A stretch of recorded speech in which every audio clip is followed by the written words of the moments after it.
Hey everyone, welcome to Notice No Apologies. We're real and sarcastic, the unfiltered Arab.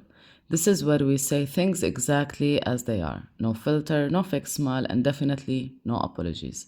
And for the first time, I'm super excited to have my guest, Elik Harpaz. So buckle up, grab your coffee or your chaos, and let's get into it. And thank you so much for coming, Elik. It's really important to us, and your voice, it give more motivation for people here because for them they see you as their brother from the same thing they went through, but for them whatever we talk about as an Arab here or as even a Slovak trying also to support Palestine, let's say, like they are trying their best, but still there are a lot of people, if they're gonna see you or hear your voice or you know, you're in the end you are closer to them than us. We are for them we are the enemy.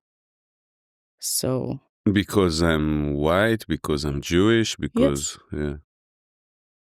But it's not really like it's interesting. Maybe I should say something about myself and where yes, I'm please, from. yes, Um, so my name is Elik. I come from occupied Palestine, also known as Israel. I'm from Jewish ancestry. Um, I don't regard myself as Israeli or Jewish because I feel it's just a process that I am that I don't feel connected to these identities. yeah.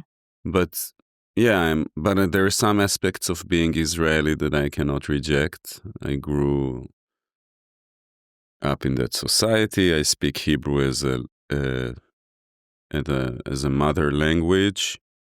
I grew up in Palestine, the shore of Palestine in Tel Aviv. The Jerusalem is the places where I grew up, where I have memories. The smells, like this land doesn't feel to me like home, and also it doesn't. Like I'm in a weird situation in my life because in the last couple of 2 years, I was speaking about like against the genocide and for Palestinian liberation and for creating one country for all. Um, and I really wish that more people like me will have this change in the mind because I feel then we could live together. And I feel that what we're doing here is Yeah.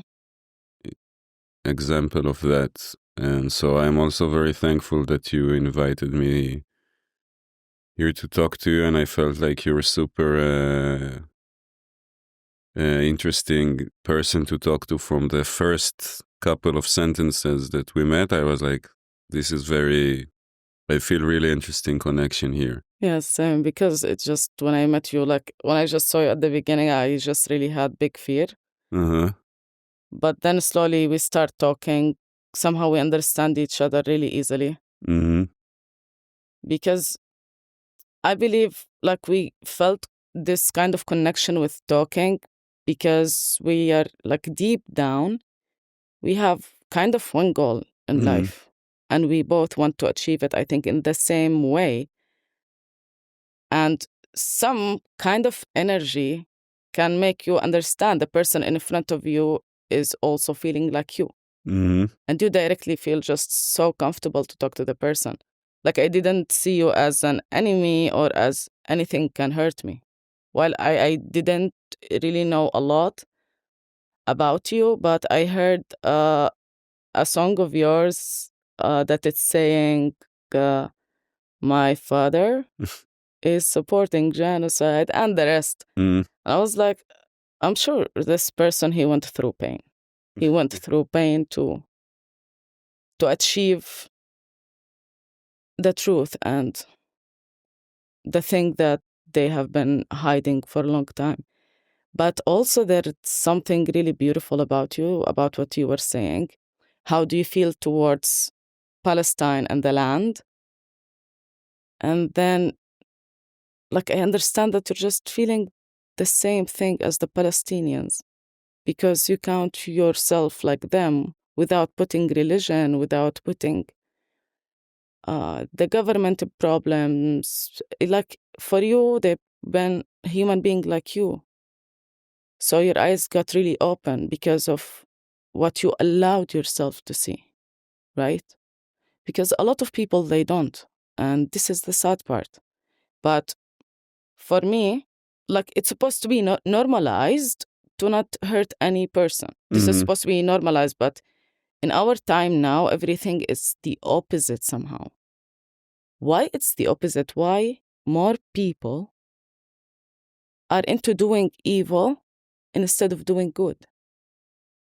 Like how, like it's just getting worse and worse, and you see how people, like there is a lot of amazing people that they are also fighting and doing and speaking out loud about a lot of problems in our globe, and the other just asleep. It can be someone really close to you, one of your friends, really close, and they would be really good human beings, but they don't care about what's happening. They don't want to do anything about it. Yeah. Or they are afraid, or they don't want to say. And those kind of people are close to you. They will not really understand how you feel and how angry you feel as well, to see them blind or silenced while they have the power to talk out loud. Yeah. And the painful part is that they have the power. Like, I think about the situation now. Israelis cannot even say, I'm afraid to speak out because the regime will throw me into a dungeon. Mm-hmm. And they still don't speak up in a way that I think is satisfying, and they're not ready to say, look, okay, we're born into this Zionist project, you know. Yes. Most of the Israelis don't have choice. They were born, but Yeah. let's look with some, you know, clarity and honesty about the situation, and try to fix it, and say, yeah, these people were kicked off. It's their right to come back. And you know, it's so, because Zionism is so full of contradictions, because the whole Jewish story is like, we were there 2,000 years ago, we were allowed to come back, right? So you have a right after 2,000 years, but these people who actually carry the key, who actually carry the memories, who actually remember their homeland, not from a mythical, like they know the land, they know the soil, they know the trees, of course, now into these few decades of colonization, the land change. If you take some Palestinian who knew Palestine before 48, maybe, I don't know what they would feel. Maybe they would be horrified from what it turned out to be like. I don't know. But they still have more connection for sure than the Jewish, you know, who were never been there. And I think like, you come to the land and you claim it's yours, but you don't want to live as equal with the people who already live it and know the land better than you. Well, like, what's kind of weird belief is that? But somehow it's still very hard, I guess. Otherwise, more people would do it, you know, and just denounce Zionism and say. But like, I feel the tragedy, and it's something I'm saying a lot, that let's say if I had a magic power to change the mind of all the Israelis today, they could change the situation in a way. I'm not saying it's going to be perfect, because there are so many people traumatized now but it could turn out to be the best case scenario if Israeli change their mind, but because they can't, I don't know where it's going. Like, it could lead to way more like death and destruction. But unfortunately, we don't have any magical power. No. We have nothing. Like, you can't, like I think we talked about this a little bit, and in my opinion, we can't change anyone's mind. I was raised in a way, so I'm not saying the society is bad. I'm not saying that, because it's not about the society. The society is us, right? Yeah. Human beings. Society, just like the people who's around you, like just a small community. It's something that you live with. But the problem, it's from something that it seeds between the society, between people, that it's started growing inside all of them, and they start with propaganda, with lies, with dehumanize people, that they are different from them.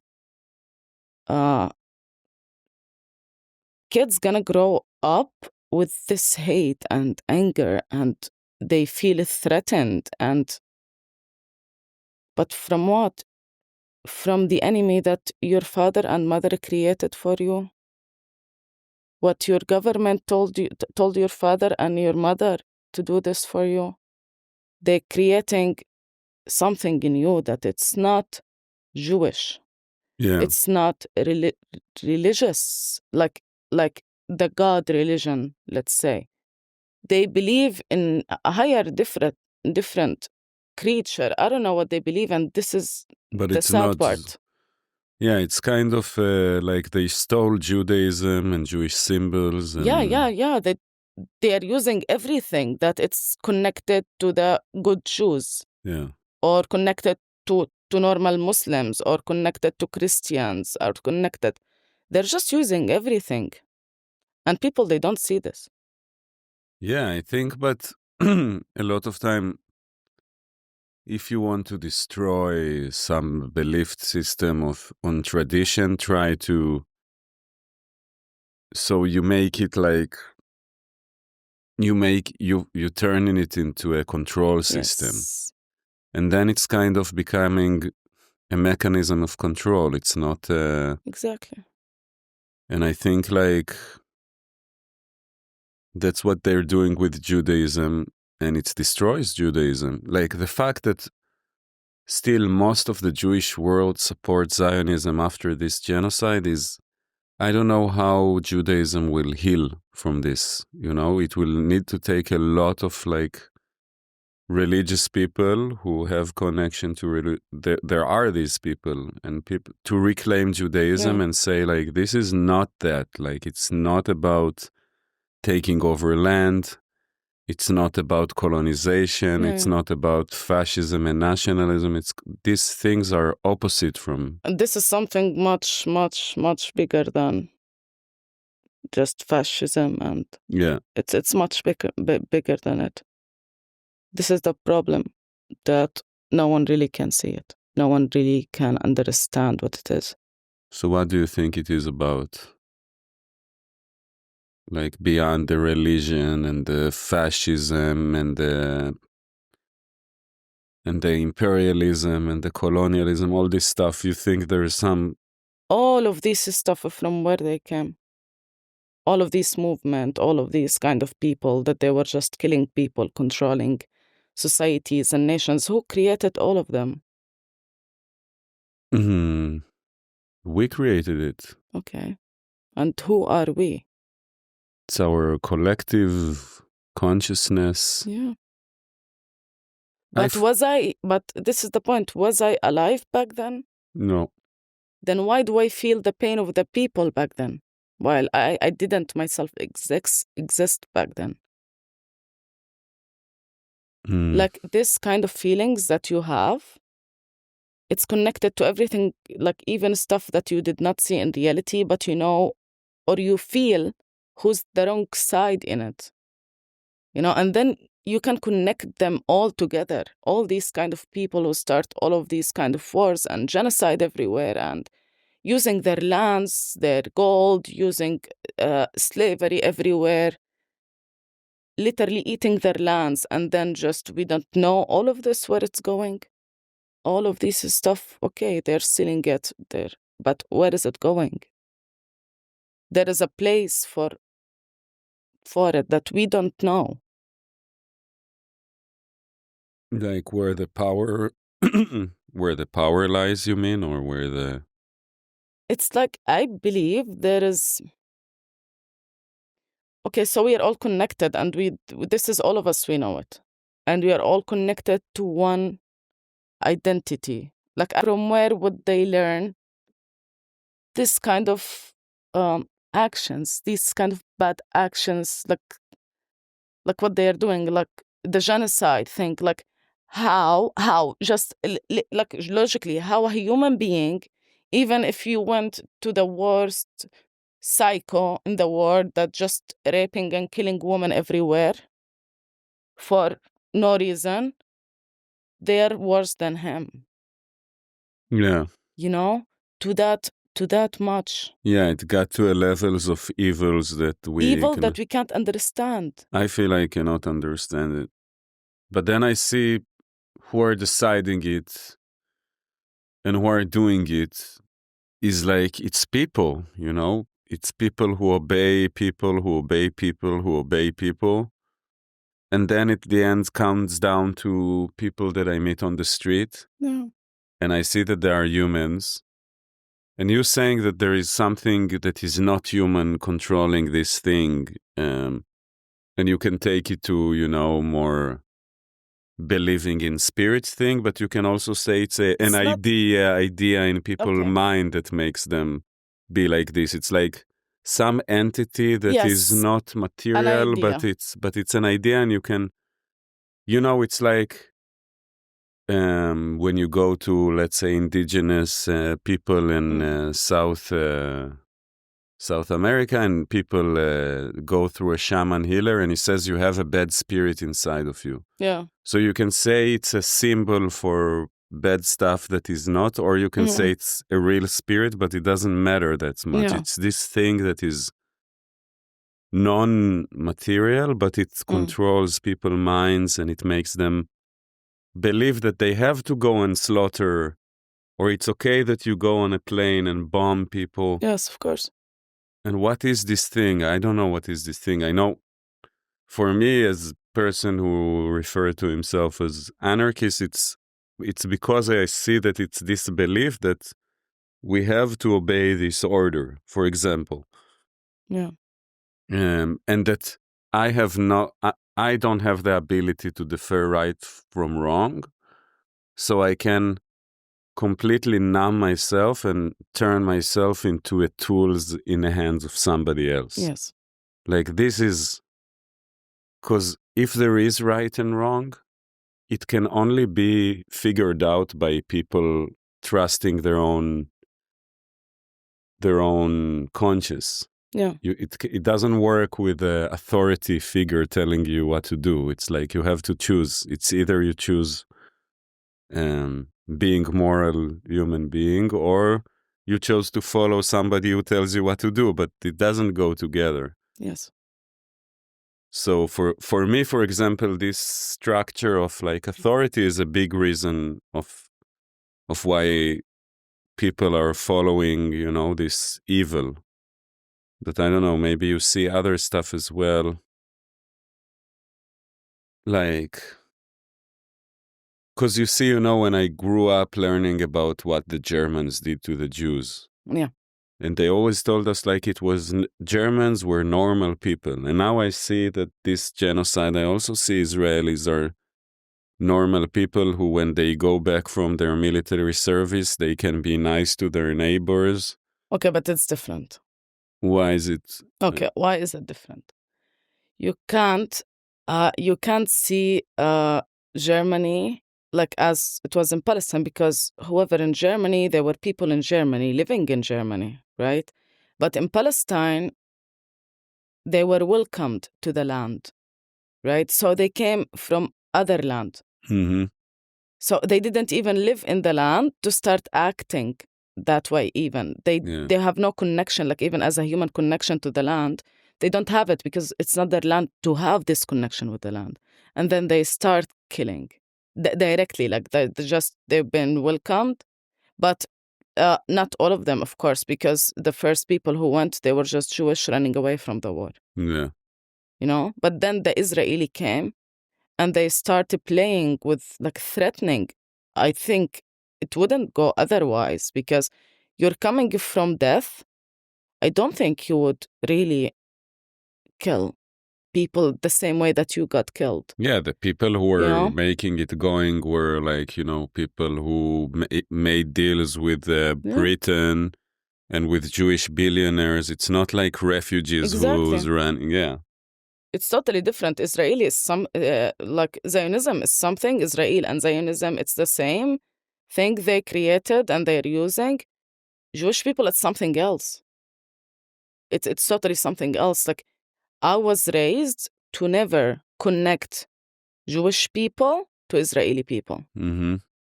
Islam teach you this, because we should not think of any or use the religion as a bad thing. You can't. Like, this is the sin. And they are doing the biggest sin, And you have it with every religion, right? There also, you have people who want to turn Islam into political. Yes. And there are people who want to turn Christianity into political. They just want to, like, some of them, they just want to destroy religion itself. Some of them, they just want to use it against other people, that they are wealthiest in land than them and things like this. But isn't there a problem with religion in it for itself? Like, I feel if you take Judaism also without Zionism, it's highly hierarchical. You have the rabbis, the priests who tell people what to do. And it's a lot of time they're obsessed with the rules about things that I feel that are not important. And disregarding the most important things, like how do you treat each other? And I see it also in I see it also in Islam. I see it in every religion. Because this is a problem. Yeah. And people don't believe in the thing that they should believe in. They believe in the human being in front of them that's supposed to tell them what to do. Yeah. To be a good person. And it's, again, we go to this thing that people kind of want to get rid of the difficulty of being a free human being who have to figure out right or wrong from himself. And you can also say need to figure out God. What is God? This is what you said. It's the thing that connects us all. It's us. And it's me and it's you. And it's this understanding that we're here together. So we have to figure it out. If we fix our way of thinking to not make the religion that was created by human being being changed over and over and over, playing with religion like a money, killing people in the name of God. What God you're talking about? Obviously, my God is different than their God. So I think we can kind of, like, we talked already in very deep stuff, but I think, do you have some way you would like to kind of wrap it up in a certain way, or? I don't know, just talk.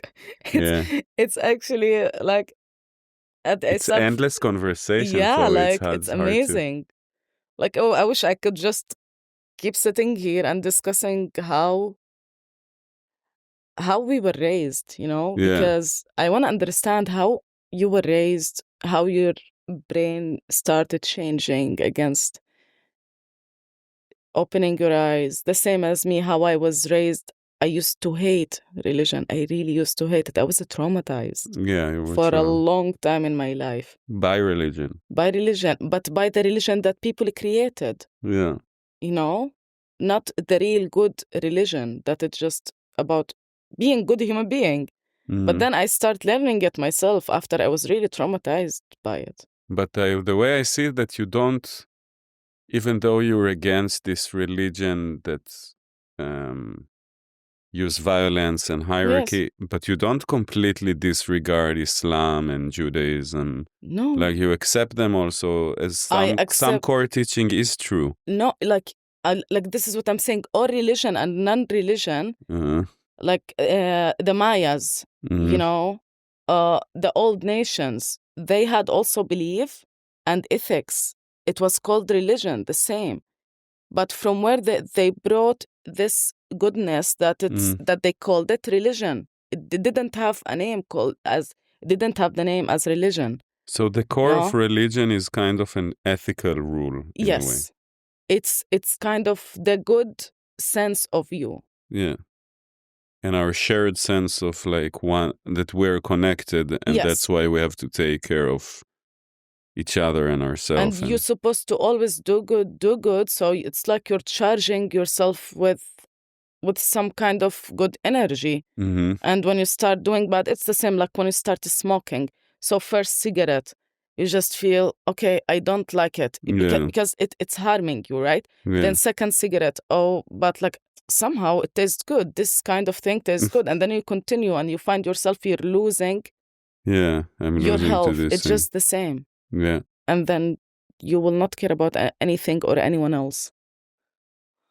So I think we should really care about each other. Yeah. We should really think of each other. And we should stop smoking. We should stop smoking, definitely. Thank you so much for today.